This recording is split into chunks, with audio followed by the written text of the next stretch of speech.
Ayan guys, gabi na. Pinataas ko lang para maliwanag konti.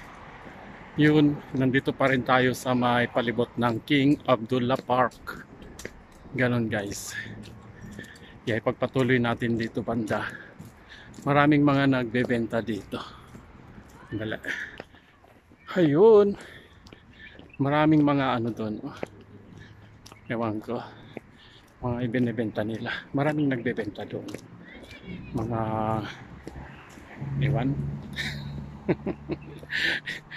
Yan guys.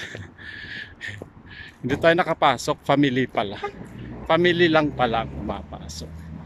Yung bachelor, di ko alam kung anong day. Pero ngayon, family lang yung nakapasok dyan sa loob ng King Abdullah Park. Kaya dito na lang tayo mag-ikot. Yun, maraming mga dates.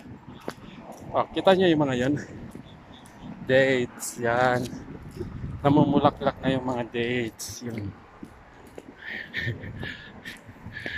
Ganyan lang yung palibot niya guys. Oh. Hindi ko pa natapos yung isa. Pagod na ako. Kasi 2 kilometers yung isang ikot. Yung iniikot ko doon sa exit 14, isang ikot, 1 kilometer. Ito dalawa. Yan guys. Marami nang nagpipiknik sa tabi-tabi. Gabi na guys. Yan. Magaganda yung mga ilaw nila. Pinataas ko para may liwanag. Baka kasi itong camera ko pag tinaas parang maliwanag pa. Yan. Yan guys. Natapos na rin sila naglakad kasi iftar na. Kumakain na sila. Yan guys. Ayun na yung Nesto Market doon guys. Doon ako dati bumibili. Tapos may building na sila. Yan guys. Malas na tayo. Dito ako dati.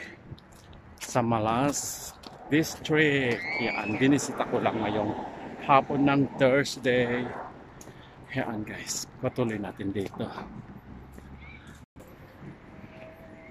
Yun. Yung gate niya dito na isa. Dito yata sila pumapasok. Kanya lang di ko alam. Pero family yung nakita ko doon eh. Yan guys. Dyan tayo. Pasok tayo yata. Pasok tayo pero nakasarado. Nakasarado guys. Yan yung gate niya.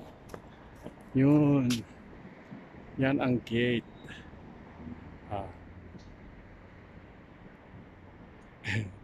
Sige guys. Punta na ako sa Bata. Kakain ng ng spare ribs.